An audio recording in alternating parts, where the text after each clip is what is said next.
많은 분들이 매일 드시면서도 마음 한편으론 죄책감으로 고민하는 바로 커피입니다. 아침부터 오후까지 커피를 찾으시는 분들 많으시죠? 커피 없이는 못 살 것 같은데 또 매일 마시면 내 몸이 괜찮을까 하는 걱정 다들 조금씩 있으실 거예요. 어떤 분들은 속이 쓰리거나 잠 못 드는데도 커피를 끊기가 어렵고 건강에 좋다는 말도 있어서 뭐가 맞는지 헷갈리실 겁니다. 커피 과연 우리 몸에 약일까요? 독일까요?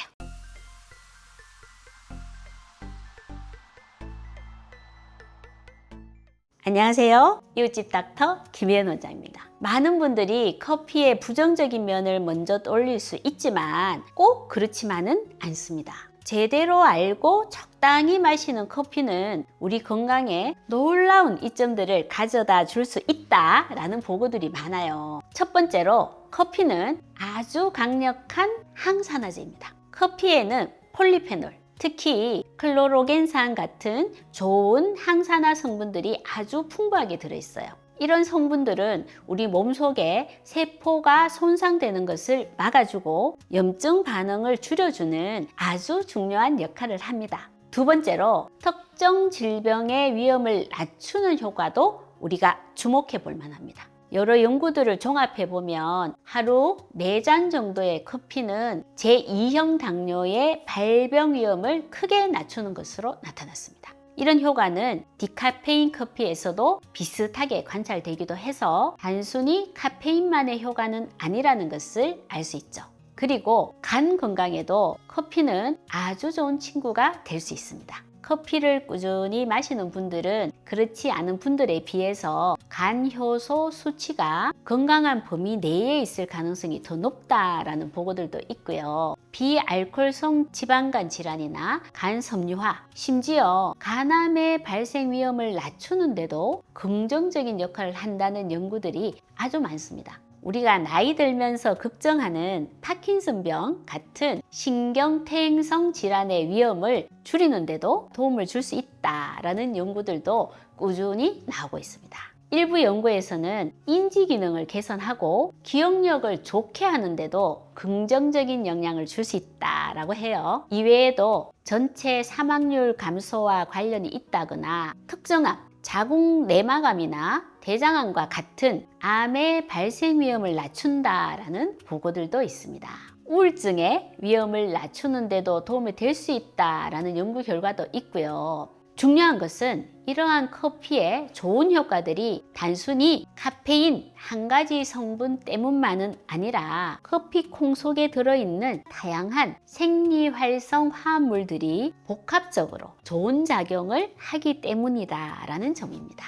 이렇게 커피가 우리에게 많은 긍정적인 면을 선물할 수 있지만 모든 사람에게 어떤 상황에서나 다 좋은 것만은 아닙니다. 커피의 좋은 점을 제대로 누리려면 몇 가지 알아두고 주의해야 할 점들이 있어요. 먼저 카페인인데요. 너무 많이 마시면 의존하게 되고 갑자기 줄이면 두통이나 피로와 같은 금단 증상을 겪을 수 있습니다. 커피가 위를 불편하게 할 수도 있습니다. 빈속에 드시거나 위가 예민하신 분들은 속쓰림이나 소화불량을 경험할 수 있으니 주의가 필요하고요. 커피에 넣어서 마시는 것들도 중요합니다. 달콤한 시럽이나 크림을 너무 많이 넣으면 커피 자체의 좋은 점보다는 설탕이나 첨가물로 인한 부담이 더 커질 수가 있겠죠. 혈당 문제나 만성염증을 일으킬 수 있고요. 마지막으로 잠 못 이루시는 분들 있으시죠? 오후 늦게 마시는 커피는 수면의 질을 떨어뜨릴 수가 있습니다.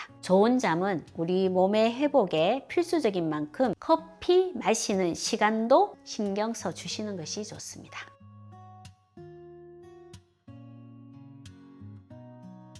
하지만 너무 걱정만 하실 필요는 없습니다. 우리가 어떻게 마시느냐에 따라서 커피는 충분히 건강하게 즐길 수가 있거든요. 커피의 좋은 점을 살리면서 이런 걱정들을 줄이려면 어떻게 마시는 것이 좋을까요? 첫 번째는 나에게 맞는 적절한 양을 찾는 것입니다. 일반적으로 건강한 성인의 경우 하루 카페인 섭취량을 400mg 이하로 권장하는데요. 이는 보통 우리가 마시는 한 잔 약 200에서 250ml 정도 되는 원두 커피를 기준으로 했을 때 3잔에서 4잔 정도의 양입니다. 하지만 이건 어디까지나 평균적인 권장량일 뿐 개개인의 카페인 민감도나 건강 상태에 따라 다를 수밖에 없어요. 가장 중요한 것은 내 몸이 어떻게 반응하는지 그 소리에 귀를 기울이는 것입니다. 두 번째는 커피를 마시는 시간입니다.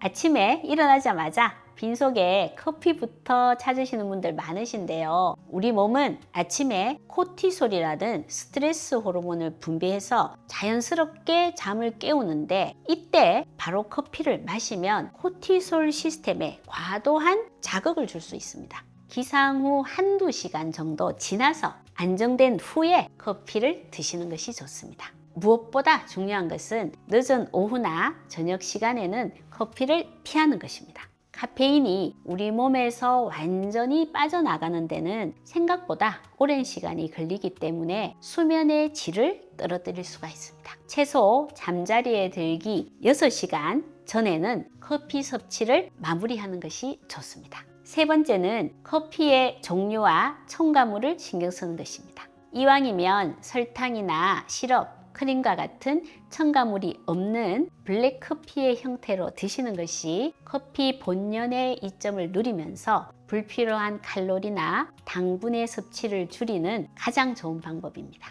콜레스테롤 관리가 필요하신 분들은 종이 필터로 내린 커피를 선택하시는 것이 더 좋습니다. 네 번째는 빈속보다는 가볍게 무언가와 함께 드시는 겁니다. 특히 위가 약하신 분들은 빈속의 커피를 마시면 위 점막을 자극해서 속쓰림이나 불편감을 더 쉽게 느낄 수가 있습니다. 간단한 견과류나 통곡물 비스킷과 같은 건강한 간식과 함께 드시거나 식후에 드시는 것이 위 부담을 줄이는 데 도움이 됩니다. 커피를 마실 때는 물을 충분히 함께 마셔주는 것도 잊지 마세요. 카페인이 이뇨작용을 촉진해서 몸속의 수분을 부족하게 만들 수 있거든요. 물론 커피가 유일한 활력 공급원은 아닙니다. 때로는 몸과 마음에 다른 방식으로도 에너지를 줄 수 있는데요. 상큼한 레몬수나 허브티 같은 건강 음료도 좋고요. 가벼운 스트레칭이나 짧은 산책,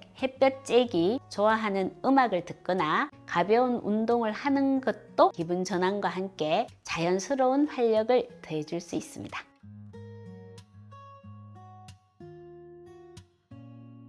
오늘 커피에 대한 다양한 이야기들을 함께 나눠봤습니다. 커피는 무조건 좋거나 나쁜 것이 아니라 우리가 어떻게, 얼마나, 언제 마시느냐에 따라서 우리 몸에 미치는 영향이 정말 크게 달라질 수 있다는 점 잘 이해되셨죠?